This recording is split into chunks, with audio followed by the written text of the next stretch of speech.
please subscribe and don't forget to press the bell icon to get notified whenever we upload a new video.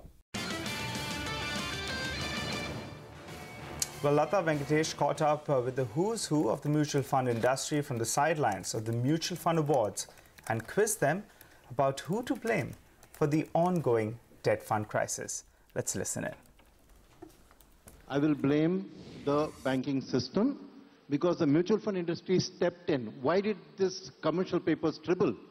There were no banks willing, the PSU banks had shut down lending. Okay. Private sector banks were lending only. Banks take the problem. Okay. Yeah, because Bala, who takes the problem? Whose baby is it? Who caused the current standstill in the debt market? I don't believe it's the banks, but anyway, who created the problem? I think it's very difficult to say that. It's the, I think these kind of things suddenly it all comes actually. And what we have seen in the last three weeks, I think there are macro variables globally is changing. I think we are forgetting that the way I think oil prices moved up, the way the currency has behaved, the way I think liquidity situation has changed, and the way the one failure of one company, I think we have seen historically commercial paper rated P1 plus never defaulted in the history. And how can I actually say now suddenly one P1 plus paper got defaulted in the systems? Therefore, it's very difficult to say then whom do you blame. Clearly, the chain of events, if you see, the sudden downgrade by rating agencies, so clearly... That is the word I was expecting everybody to say. Yeah, so just because a lady is here, I think you are not saying that word. No, whatever has happened, we have to take cognizance of that. And clearly, that shocking moment that now probably the entire credit industry, including banking or mutual fund and everybody, they have to do their own rating. Because if the AAA doesn't look like AAA, it doesn't trade like AAA, then what is the meaning of AAA? You know, that God status you give, and if the market doesn't believe, then it's a crisis moment. So right now it's just 3 days, maybe we are exaggerating the whole thing. In 3, 4, 5 days, 10 days, all the regulators, RBI, they will prevail upon and liquidity will come back. So the heightened discussion which we have right now, maybe after 15 days it will not feel that shocking. But clearly this overnight downgrade, at least this industry is not used to, for such a large institution. See, you do it for 1,000, 2,000 crores, you don't know. But about almost a lakh crore institution you downgrade, and it's a well-known institution. There are not many 1 lakh crore institution and you downgrade like this. So I think whether they are right in that auditor resigning and not giving reason, is something like that. So we had a situation like this in Satyam, where promoter came up on television saying that the cash on balance sheet does not exist. And what did the government do? They appointed Mr. Deepak Parekh, Mr. Manoharan, Mr. Mainak. Those 3 gentlemen went into Satyam, stabilized the company. The employees have retained their jobs and they have created more jobs. Here is IL&FS exactly like Satyam requiring an intervention because it's not a fraud company. There's no derating does not mean that they are going to give 0 paisa back to the lenders. They will remit anywhere between 75, 80, 90%. When foreign media talks that IL&FS is India's Lehman, they must appreciate that ARC people who were bidding for Lehman Brothers were at 15 to 20% of the face value. And on today, on IL&FS, we have between 50% to 75%. Yeah. So what are you talking about? So that's one solution. There's another solution which America did with General Motors. At one point of time, there was a saying which says that anything which is good for General Motors is good for America. That kind of iconic company in 2008 was put into bankruptcy. In 6 months, the debt was restructured and General Motors is today back. Okay, interesting conversation there. Take a break now, but up next, we'll discuss the impact of the import duty hikes on consumer durables and airline stocks on the other side. Stay tuned.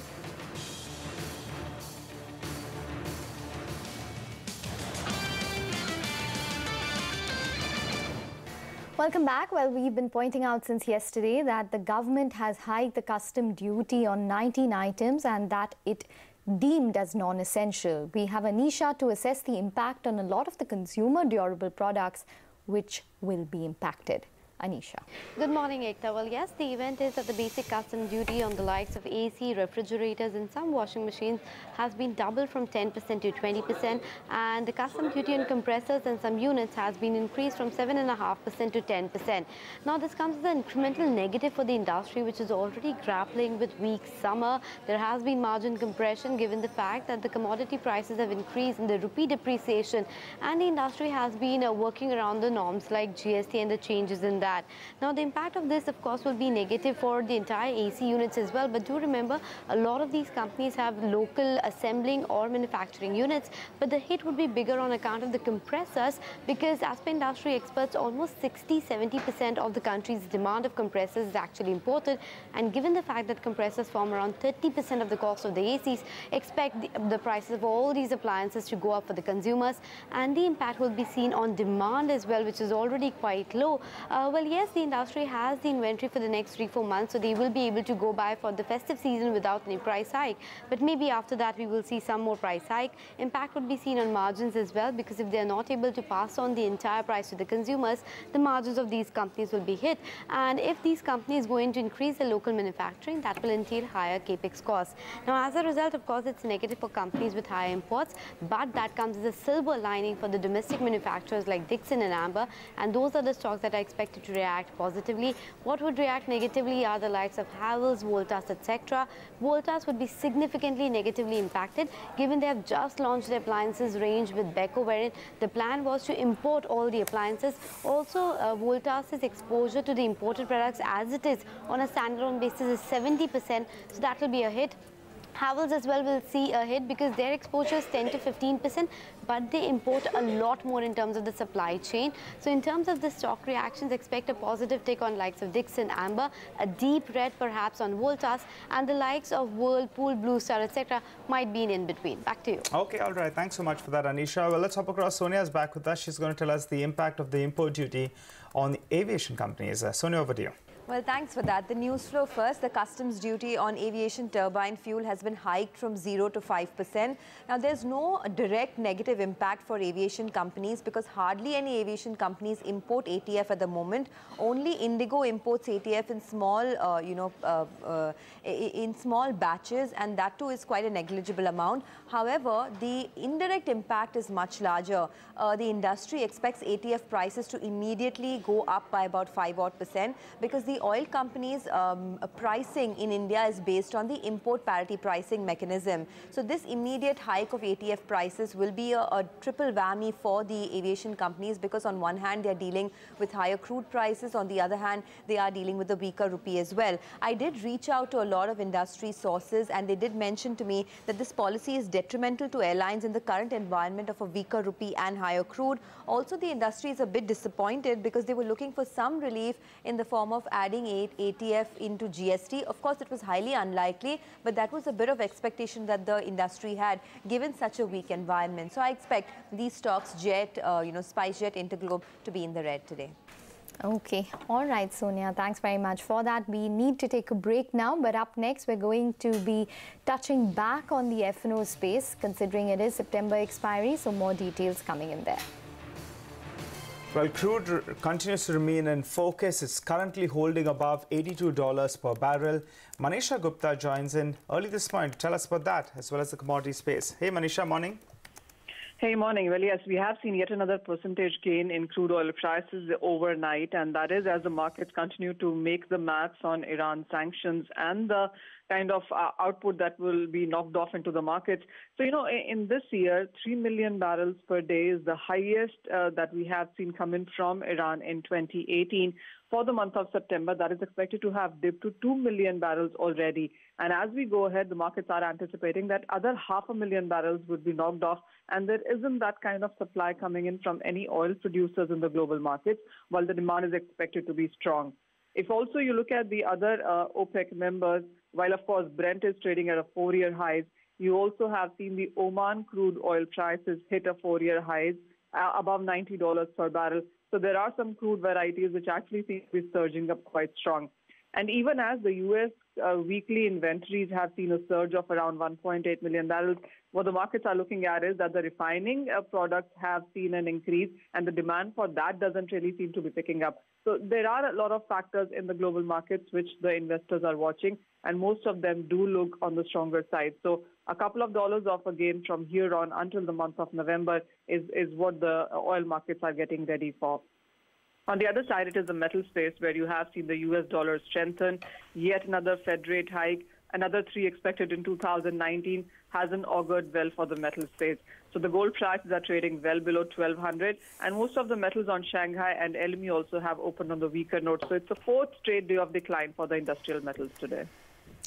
Okay, all right, Manisha, thanks very much for that. Moving on to our Bullseye Corner this week, our contestants are Sameer Chavan, Vijay Chopra and Shahina Muqaddam, battling it out for the strongest portfolio. Let's listen into their picks. Our first call is a buy call on BEML for target of 722, stop loss 641. Second buy would be on Jindal Steel for target of 249, stop loss 223. Third buy would be on Bank of Baroda for target of 118, stop loss 107. And final call would be a buy call on Century Textiles for target of 918, stop loss 859. First recommendation today would be buy on Wockhardt Pharma for target price of 595. Stop loss would be 574. The second recommendation today would be buy on IRB Infra for target price of 145, keeping the stop loss at 138. The third recommendation today would be a buy call on Deepak Nitrate for target price of 315, stop loss of 282. Final and sole sell recommendation would be on Oracle Finance OFSS for target price of 3910, keeping the stop loss at 3995. I have a sell call on Tata Chemicals Futures, stop loss 716 and target 672. The next one is a sell call on Dr. Reddy's Futures with stop loss placed at 2658 and target at 2500. The next one is a sell call on OFSS Futures, stop loss 4004 and target on the downside at 3760. The last one, however, is on the long side, and that is ACC, stop loss placed at 1550 and target at 1649. Okay, all right. So those are those bullseye recommendations. But Nigel, back to the F&O space. Well, for the series on the whole, we are down nearly around 600 points for the September series. But in the last few days, we've seen a bit of a fight coming for the bulls. Why is that? Because the DIs, they have come in, they are trying to back this market. They're trying to offset what the FIs are selling. So yesterday as well, the sold closer around 800 crores. That's the FIs. The DIs, they pumped in more than double of that. You know, in the time when we were falling lower, at that point of time, when the FIs were selling, you had the DIs that were pumping in only half of that. Now, in fact, the DIs, they are backing up this market, and that's why we're seeing a bit of recovery on a day-to-day basis. What did they do in the index future space? They added 4,000 long contracts, and they added 4 longs for every 1 short position, and that's been the trend. Some counter long positions is what the FIs have been taking.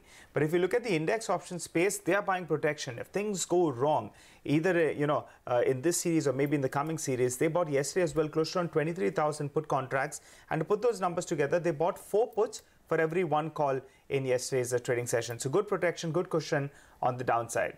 In terms of their writing, well, yesterday they wrote closer on 2 calls for every 1 put, telling you that even if the markets get up and going, we should see supply come in at around that 11,200, 11,300 odd mark. So in yesterday's trading session, the 11,200 call, that was very, very active, close to 11 lakh shares getting added there.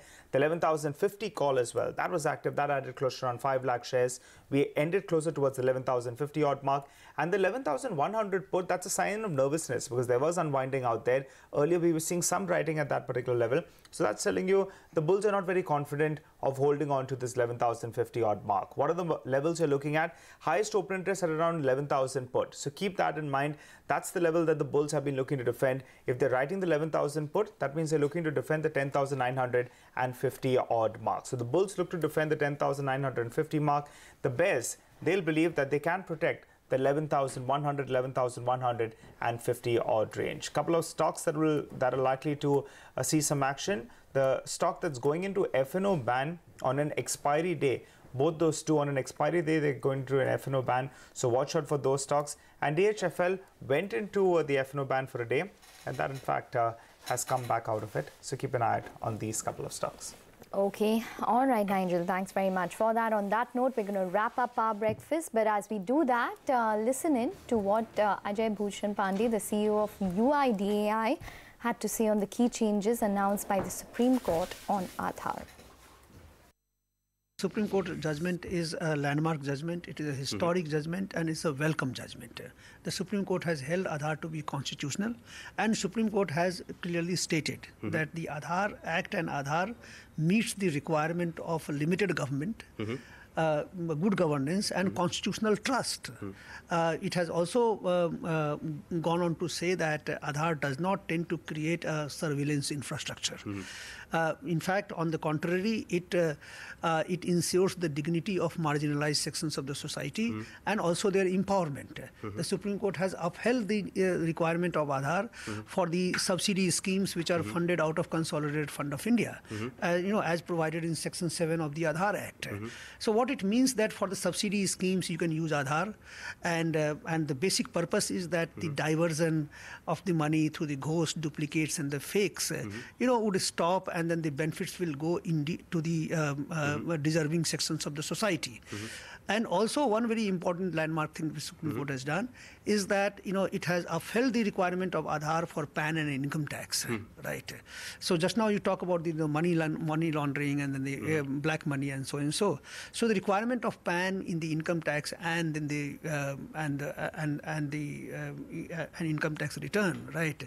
This is basically to ensure that better tax compliance and curb tax evasions, money laundering, benami transactions, sell companies and so and so. So it is indeed a very, very judgment. It is win for for our country and for the people of India.